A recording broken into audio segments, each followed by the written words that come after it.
Hey, hi, hello. Welcome to Diana Emerson. Today we are going to listen to what the detective saw on the cameras. Shocked everyone.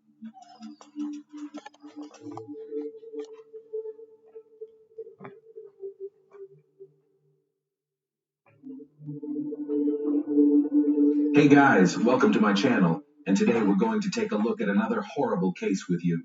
As you begin to explore the Leslie Palacio case, it is impossible not to feel bewildered and disappointed that justice has not yet been served. The killer remains at large, even though the police have all the evidence and his identity is known to them. Today's story underscores the difficulty of investigating crimes when suspects find themselves outside the jurisdiction, and victims can only hope that the perpetrators will be found and brought to justice. The morning of the 29th brought anxiety to the home of Rusalia Palacio, mother of 5 lovely daughters. Her eldest daughter, Kayla, came down to the kitchen and reported that the bed in Leslie's room was untouched. Her belongings were gone, and she clearly hadn't spent the night at home. One of the sisters joked that it must have been a pretty fun night at the club, and Leslie had probably stayed the night at Eric's. In fact, everyone became alarmed, since Leslie had never done this before. Over breakfast, Kayla kept glancing at her phone, expecting a waking Leslie to be about to text. Time passed, but still no word from Leslie. By noon, it stopped seeming normal. By late afternoon, Rosalia decided to go to Eric's house on her own and find out where her daughter had disappeared to. When the Palacio family members drove up to the house, they saw Eric's mother and his sister actively removing pieces of furniture and miscellaneous items from the house. Obviously, taking furniture out of the house is quite normal, but the situation itself and Mrs. Ibarra's crying face caused a very strange feeling for Rosalia. Something was not right here. When asked where Leslie was and why Eric's phone was unavailable, Eric's mother and sister pretended that they didn't even know that the couple had spent the evening together. Rosalia once again clarified whether Leslie had slept over at their house that night, because she knew from her daughter's messages that she was going to Eric's house. After receiving a negative response, Leslie's family realized the seriousness of what was happening. Fears became reality, and the family immediately took action. The older sister, realizing that Leslie could not have disappeared so easily, began calling local hospitals and searching the internet for reports of accidents in the last 24 hours. However, the search was unsuccessful, as were attempts to contact Eric. He had either turned off his phone or the phone was dead, as Kayla couldn't even hear the voicemail. Rosalia had no choice but to call the police. The next day, August 30th, Leslie was officially reported missing. The move was the first in an intense fight for justice. Leslie Palacio was born on May 5th, 1998, in Las Vegas, Nevada, USA. Her short but full life was full of love and caring for her family. Always open and friendly girl became a source of joy in any company, as she valued everyone she met in her life and was reciprocated. Leslie dreamed of connecting her life with medicine. After graduating from high school, she entered the Las Vegas Medical College. In 20 West 20, she was already confidently moving towards her dream of becoming a phlebotomist and worked part-time as a lab technician, combining theoretical knowledge with practical skills. Leslie proved herself to be a talented student. Her academic achievements were admirable. She was able to easily assimilate new material and always strive to deepen her knowledge. That is why the girl decided to work part-time as a laboratory assistant. Unexpectedly, Leslie realized that she had found her calling and soon became an integral part of the team. Colleagues considered the student not only a responsible and professional lab technician, but also a warm, responsive person. The girl's duties included conducting various analyses and tests, but for Leslie, this work was much more than just a fulfillment of duties. She saw her calling in the ability to make the process of taking tests as comfortable as possible for patients. Her caring and patience created an atmosphere of trust, and even those who were apprehensive about the procedure felt at ease in her presence. When the youngest of the nurses asked if Leslie was afraid of getting her hands pierced all the time, she laughingly replied that she now had a super ability to poke people. The young optimist's vitality was evident in her every action. By all accounts, Leslie had the unique potential to become a sought-after and valuable specialist in the field of medical laboratory diagnostics, and she would have, if not for a dramatic turn of events. Leslie has been used to helping and caring for everyone since childhood. As the second of 5 daughters, she took on the role of mother when Rosalia Palacio worked as a hotel cleaner. Rosalia recalled her daughter kicking her out of the kitchen when she tried to cook dinner after cleaning more than 15 hotel rooms in a shift. "Get some rest," Leslie gently urged her. Wanting to relieve her mother's burden after work, her daughter took it upon herself to prepare dinners and, in her characteristic easygoing manner, found cooking to be a source of inspiration. From then on, she always made sure her family members were very well fed. And even if she was away and couldn't make the family dinner herself, she always called home to make sure everyone had eaten. For Leslie, family came first, and she easily inspired her sisters with her energy and ideas. For example, even during the pandemic, Leslie didn't let sports disappear by organizing workouts in the backyard of the house. She taught her mother various exercises, and with her sisters she danced daily in front of the mirror to music. Her love of experimenting with hair color and image turned it into a joint business plan with her older sister to open a boutique. The sisters began designing and sewing dresses at home in their own unique style.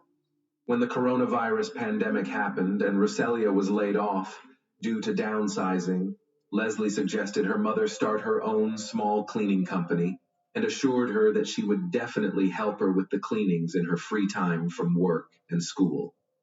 "Mom, we'll be fine soon, you'll see," she assured Rosalia. At a family council, they came up with a name for the company, the Palacio Cleaning Service. At the time Leslie disappeared, her dreams were just beginning to be realized. Their family firm had landed its first contract. But on August 29, 2020, all of the Palacio family's plans and dreams came crashing down. At the end of August 2020, Leslie completed the lab assistant program, and the family firm also received a large order. The girl decided it was time to take a break from the stresses and worries and enjoy an evening of dancing and fun. Especially the restrictions due to the pandemic were gradually being lifted and Las Vegas began to come alive. Unfortunately, none of the friends wanted to keep Leslie company. Although people were beginning to let go of their fears and return to their normal lives, they still felt nervous and anxious at the prospect of being in a closed space with lots of people. Leslie didn't give up hope of convincing someone to have fun and posted a post on Instagram expressing her desire to spend the evening somewhere. Unexpectedly, she received a message from Eric Rangel Ibarra. Leslie and Eric's parents had been attending the same church for 14 years and occasionally socialized. So the children had known each other since childhood, but had never interacted closely. Leslie knew what Eric liked.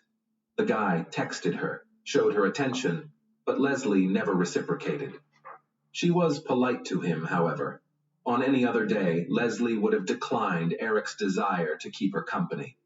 But not this time. She was eager to dilute her ordinary life with a fun evening.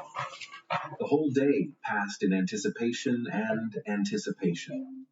And when none of Leslie's friends wanted to keep her company, she accepted Eric's polite and warm offer to reminisce about Las Vegas nightlife.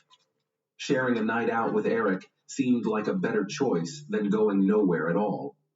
Expecting a fun adventure, Leslie had no idea what horrible events awaited her, but she probably had a premonition of something, trying to rationalize to herself that there was no cause for concern.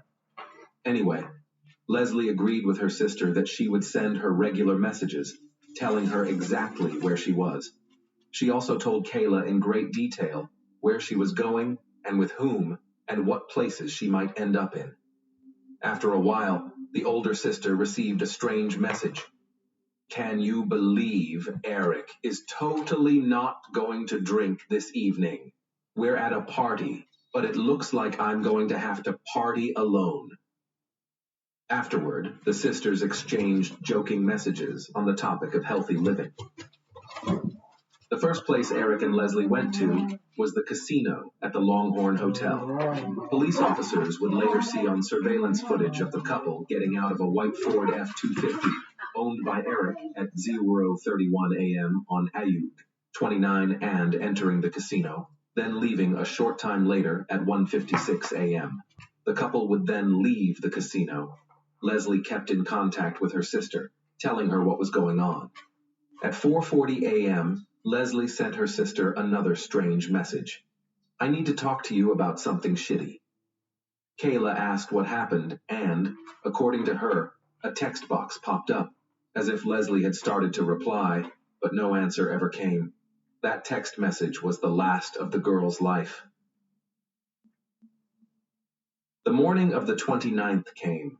Leslie still hadn't returned home. The more time passed, the more concerned the Palacio family members became. The certainty that Leslie had stayed the night at Eric's house was replaced by confusion, and the family went to a familiar house, where they found a strange scene.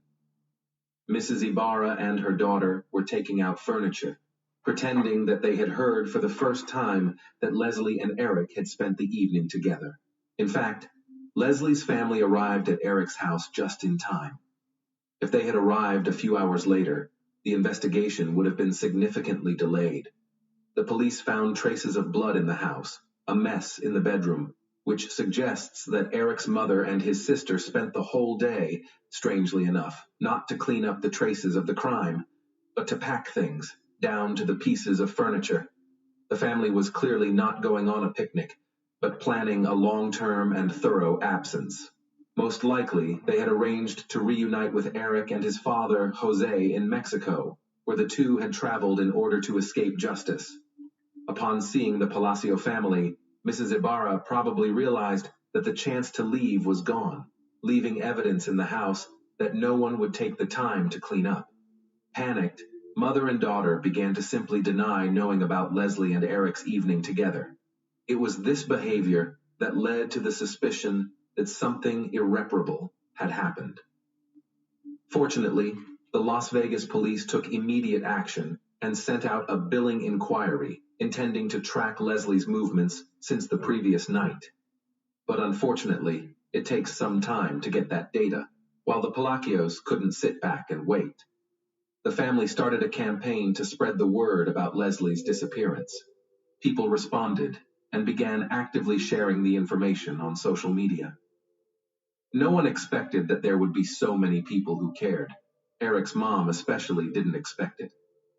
Detectives kept asking more and more questions, and on August 31st, Mrs. Ibarra went to the police station and filed a missing persons report for her husband and son. Mrs. Ibarra told police that her son, Eric, left home late in the evening on August 28th. And when he returned the next morning, he was acting strangely. She saw him walk out the door and never returned. The police noticed a strange circumstance. Not only was Leslie missing, but Eric was also missing, as well as his father. Based on this, an investigation into the triple disappearance began, with the Las Vegas police involved. Detectives turned to the residents of the neighborhood with the hope of finding surveillance cameras that recorded something important. Luck smiled.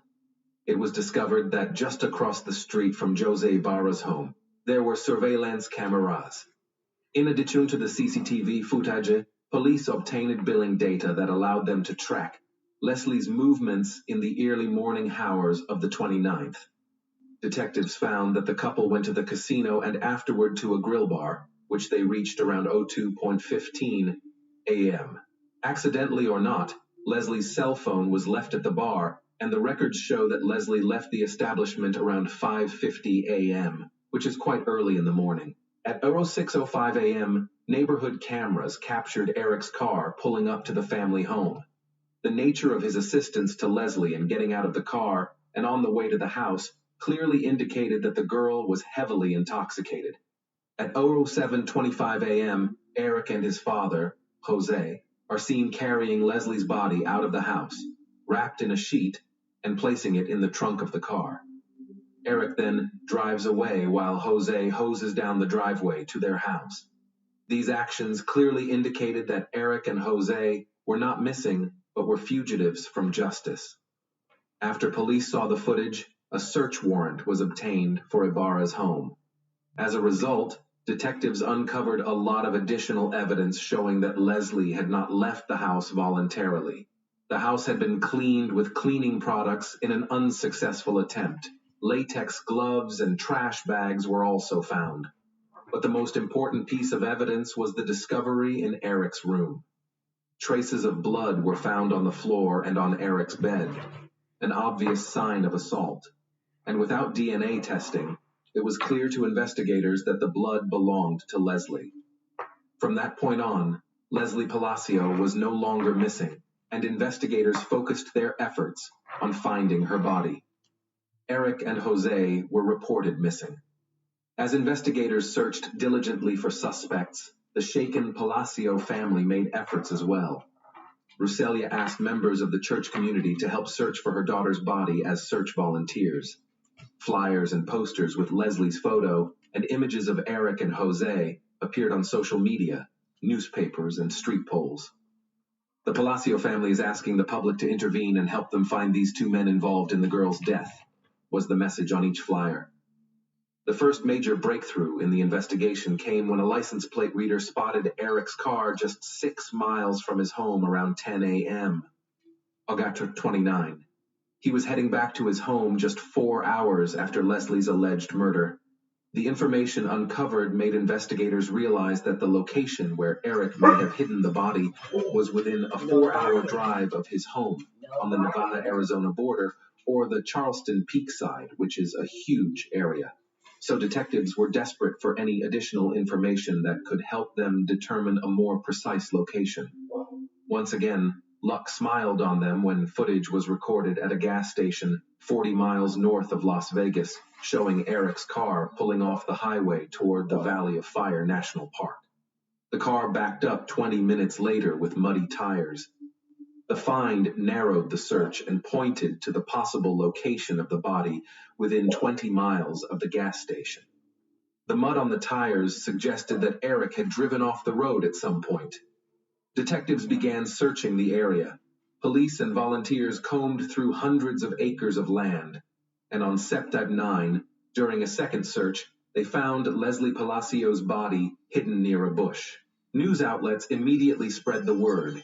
The body of 22-year-old Leslie Palacio has been found near the Valley of Fire, 11 days after she disappeared.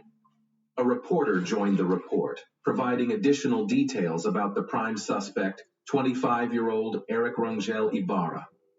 The Valley of Fire, where the body was found, is known for its hot climate, which led to rapid decomposition of the remains, and forensic experts were unable to determine the exact cause of death. Locals reacted to Leslie's death with horror and fear. Some became afraid to go outside because of the constant thoughts of the unquote criminals involved in the murder. The day after the body was discovered, September 10th, many friends, relatives, neighbors, and just random people in the area gathered to honor Leslie's memory. People took candles that were used for the nightly vigil and placed them in front of the girl's house. They also said they wanted the man responsible for her death to pay for what he did. The fight for justice was not even close to being over at this point. The next major breakthrough came when Eric's car crashed in Moreno Valley, California. Police eventually contacted Eric's cousin, and he reported that he had driven Jose and his son to San Isidro, where he believed they planned to cross the border into Mexico. The Las Vegas Police Department requested assistance from the FBI because it was not possible for them to resolve the jurisdictional issue on their own. The investigation slowed down. Then, on January 19, 2021, 4 months after the discovery of the girl's remains, Eric's father, Jose, turned himself in at the border. Everyone was greatly relieved that at least one fugitive was now in custody. The man was quickly extradited back to Clark County and charged with destruction of evidence and accessory to murder. During interrogations, Jose tried to minimize his involvement in the crime, explaining the story of the trip to Mexico by his son's strange behavior on the morning of August 29th. However, investigators showing surveillance video footage debunked his false claims. The footage clearly showed him helping carry Leslie's body out of the house and washing the driveway. Faced with the evidence, Jose changed his testimony. He said he was working in the garage when Eric brought Leslie's body, wrapped in a sheet, into the garage. According to Jose, he panicked and helped his son load the body into the truck, assuming that Leslie had died of an overdose of illegal drugs because he saw no visible injuries on the body. Court documents indicate that Jose initially told police that, according to Eric, Leslie died of an overdose of illegal drugs. Jose also explained that Eric immediately talked about wanting to end his life, blamed himself, and so he decided that the best thing to do for his son was to take him to Mexico. When investigators asked Jose for Eric's current whereabouts, he explained that as soon as the two of them entered Mexico and boarded the bus was searched by Mexican authorities. He and his son got scared and decided to split up, thinking that apart it would be harder for the authorities to find them. For this reason, he would love to help the investigation, but has absolutely no idea where his son might be. On June 18, 2021, Jose formally pleaded guilty to destruction and accessory to murder. Despite the horrific characteristics of his crimes, Jose Ibarra was sentenced to only 2 years in the Clark County Detention Center, causing shock and dismay in the community. The Palacio family was shocked and outraged by Jose's lenient sentence, which they felt was unjust. During the pandemonium, Jose Ibarra joined the court proceedings virtually, while Leslie's family and friends attended in person.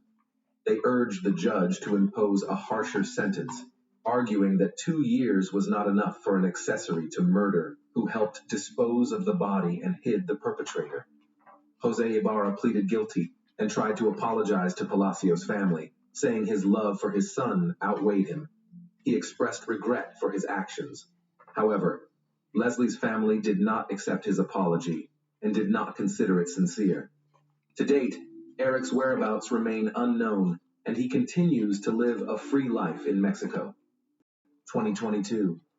Ofelia Marcarien, attorney and representative of the Palacio family, commented as follows: "Absolutely furious. This is simply unfair. Not only is the main suspect not in custody, now the one who was involved in covering up the murder is back in custody after serving 8 months and 15 days. Over the past 3 years, the Palacio family has never gotten justice." Leslie's story highlights the flaws in the justice system and raises questions about fairness in dealing with serious crimes. The Palacio family is determined to fight for because they believe that Weaver was involved in the murder in 2 years. They hope that the perpetrators are prosecuted in the United States, where they will be charged and given the punishment he deserves.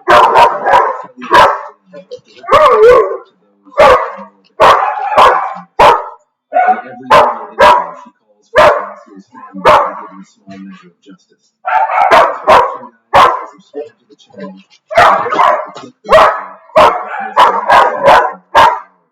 See you soon. Take care.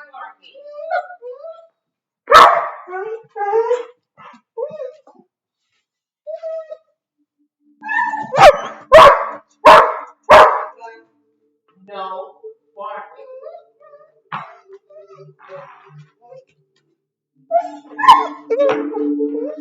Hey guys, welcome to my channel, and today we're going to take a look at another horrible case with you. Domestic violence, unfortunately, was not uncommon at all times. And often victims, for various reasons, prefer to silently tolerate this attitude to themselves. And the domestic tyrant, feeling his impunity, can overstep. The worst thing in such situations is that a few years ago, the case of shook the whole struggling with extraordinary cruelty and monstrous coincidence of circumstances, no child from one extended family fell into another family, even more terrible and cruel. The girl's birth mother, trying to protect her only daughter from her tyrant husband, gave her to another family for expectations. But as it turned out, she put Tyler in the hands of death itself. The case under consideration is quite complex and ambiguous. There are several criminals, and all of them are members of the same family. At the same time, the investigation came to the conclusion that almost all of them were victims of domestic tyranny themselves. And now I will tell about everything in life, a girl in a dysfunctional family. Tylee Alicia Rose Palmer was born in a small Australian town, Logan City, Queensland, in April 2003. Unfortunately, the conditions in which the girl grew up were far from ideal. The head of the family abused hot drinks, was a man hot-tempered and aggressive. He repeatedly beat his wife in front of the child and at times threatened to defend himself. The girl was constantly under stress, lived in an atmosphere of fear and oppression. It is not surprising that over time she began to regularly run away from home, so as not to hear the endless scandals of parents and not get under the hot hand of the father. About why the girl's mother, Cynthia Palmer, did not leave the man who abused her and her daughter, we can only guess. However, instead, the young woman chose to give her only child to another family, believing that this would be better.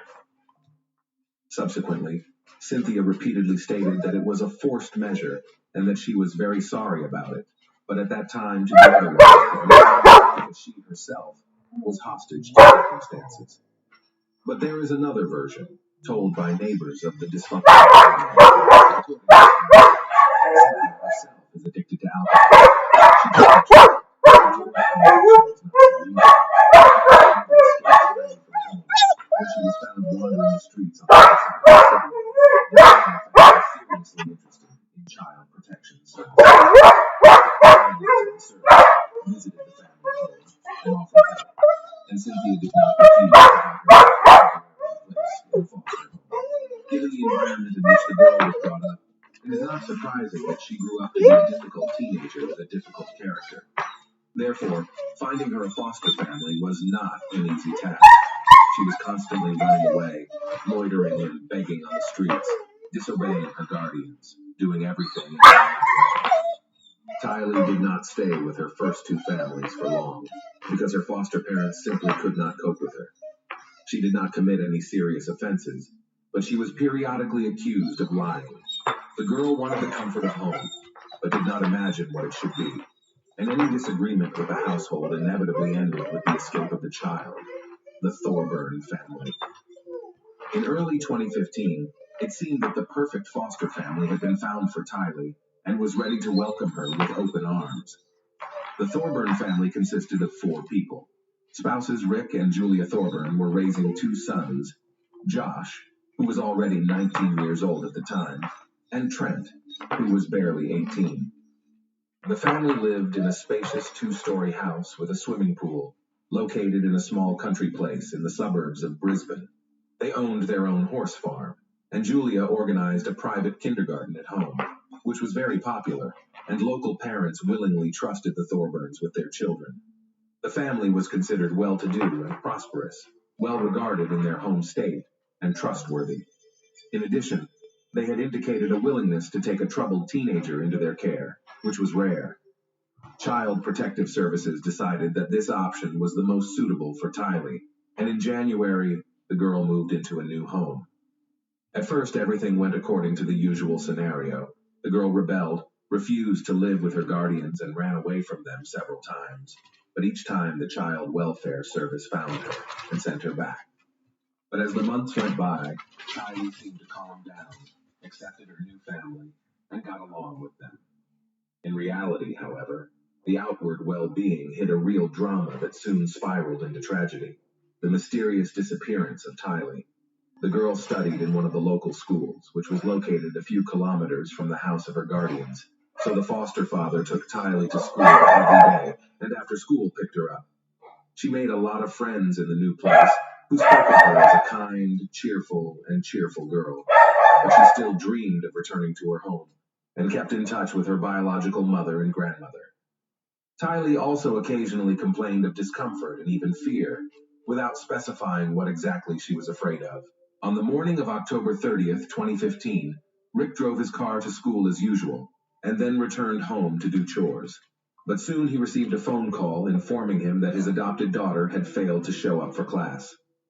No one was particularly worried, because the girl had run away many times before, but usually she returned in the evening or the next day. The Guardians reported the incident to the police, and almost immediately the search for missing Tylee began. All members of the family willingly cooperated with the investigation and claimed that no conflicts that could provoke a runaway between them and Tylee for a long time has not been. On the contrary, the girl was in good spirits and looked quite happy. According to the head of the family, he took his daughter to school, as he usually did, and then drove back home and tended to the horses until he received a call from a teacher and reported the disappearance of the girl. His spouse and sons confirmed these words. The next day, the Thorburns created a social media page dedicated to the search for Tylee. There they posted information about her photos, the time and circumstances of her disappearance, as well as a description of the clothes she was wearing that day. The couple asked anyone who knew anything about Tylee's whereabouts to report it to them or to the police, but no one ever called. Police also searched the family's home and estate, but found nothing suspicious there. Although the behavior of the foster parents seemed too calm, they had essentially nothing to charge them. Soon, the search operation was joined by many concerned people, sincerely concerned about the fate of the girl. They combed the area, pasted flyers with her photos, and interviewed local residents, hoping to get at least some useful information. A discovery on the riverbank. After a week of unsuccessful searches, 2 fishermen turned to the police, reporting a terrible find. According to the men, on the morning of November 5th, they went to the Pimpama River, but after barely casting their fishing rods, they noticed something strange in the swampy, shallow water. As they got closer, the fishermen were horrified, as they realized that their find was nothing but human remains. The police officers who arrived on the call noted that it was the body of a short man, but it was so distinct that it was impossible even to identify the sex of the deceased. There were no clothes on him, and no personal belongings could be found nearby. The body had numerous injuries that were initially thought to have been left by wild animals in the area. In addition, it was badly decomposed due to heat, moisture, and numerous insects, which were attracted by the characteristic odor. The gruesome find was sent for examination, where it was determined that it was a girl, whose approximate age was between 12 and 16 years old. Then the police collected information about all missing young people recently, and soon the corpse was identified. It was Tylee Palmer, which for almost a week the whole city was looking for. The cause of death was impossible to determine, because the body had been in the water for a long time, but experts speculated that Tylee died of asphyxiation after discovering that her hyoid bone had been crushed. The most horrifying thing, however, was that the injuries, which were initially suspected to be animal bites, could have been inflicted by a person even before Tylee's death. It was immediately clear that Tylee's death was criminal in nature, so a criminal case was opened, and a murder investigation was launched. But the investigation was moving very slowly, because no serious leads could not be found yet, which meant that the process could take months or even years, or turn into another unsolved crime. The case quickly gained publicity, so to say goodbye to the dead girl came almost a quarter of the city's population. People carried flowers, to the place where the memorial service was held.